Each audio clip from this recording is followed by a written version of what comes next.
Drama serial हद के next वाले एपिसोड में आप देखने वाले हैं कि यहाँ पर बहुत ही इंटरेस्टिंग से सीन्स आने वाले हैं ड्रामे में, क्योंकि ज़ीनिया को अब एहसास हो जाता है कि दानिश को उसको सब हकीकत पता चल चुकी है, क्योंकि दानिश के हाथ उसका मोबाइल लग जाता है। इसलिए वो अब उसमें ऐसी सेटिंग करवा देता है जिसमें कि सारी कॉल जैसे ही ज़ीनिया को आती है सबसे पहले उसको फॉरवर्ड होती है, तो सारी उसकी कॉल्स और मैसेजेस की हिस्ट्री सब शो हो रही होती है दानिश को, और उसकी एक एक हरकत से वाकिफ़ होता है। ये सब बातें जब ज़ीनिया को पता चलती है तो उसे बहुत गुस्सा आता है, क्योंकि आज तक इस तरह की हरकतें ज़ीनिया के साथ किसी ने भी नहीं की है, और दानिश जो है वो हरकतें कर रहा है ज़ीनिया के साथ जो कि उसने कभी बर्दाश्त भी नहीं की होती। वो लगता है आराम कभी बदले ले रहा है। अब यहाँ पर ज़ीनिया को गुस्सा आ जाता है कि ये आखिर ऐसी हरकत कैसे कर सकता है, उससे बर्दाश्त नहीं होता, और वो जो है अब बहुत ही ज़्यादा जो है वो प्लानिंग के साथ आती है, और वो कहती है कि मैं दानिश जैसे इंसान को अपनी ज़िंदगी में कभी भी नहीं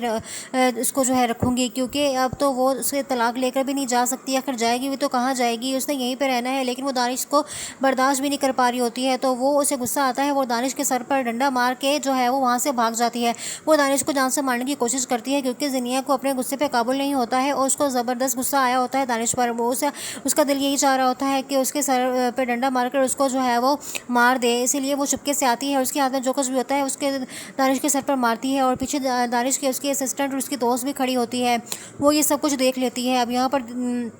ज़ीनिया जो है वो उसे जैसे ही मारने लगती है तो वो उसकी दोस्त चीखने चिल्लाने लग जाती है, और दानिश पीछे मुड़ के देखता है कि ज़ीनिया जो है वो उसको मारने की कोशिश कर रही होती है, और वैसे ही दानिश अपने बचाव करते हुए उसके हाथ से वो डंडा छीन लेता है, और फिर ज़ीनिया से कहता है कि मैं सोच भी नहीं सकता था कि तुम अब मेरी जान के दुश्मन बन जाओगी। तो ज़ीनिया जो है वो आगे से कहती है कि और जो तुम कर रहे हो उसका क्या है, आखिरकार तुम चाहते क्या हो, तुम मेरे मोबाइल के सारे मैसेजेस और सारी कॉल्स वगैरह देख रहे हो, ये कहाँ का इंसाफ है, ये मेरी प्राइवेसी है, और तुम इस सब से जो है वो इस तरह की हरकतें करके मुझे जो है वो तकलीफ़ पहुंचा रहे हो। यहाँ पर दानिश कहता है कि तकलीफ़ तुम्हारी हरकतों से मैं वाकिफ़ हो चुका हूँ, और तुम इस लायक ही नहीं हो कि मैं तुम्हें प्राइवेसी दे सकूँ। आने वाला एपिसोड बहुत ही इंटरेस्टिंग और बहुत ही अमेजिंग होने वाले हैं। नेक्स्ट चीज़ के लिए चैनल को सब्सक्राइब कर लें।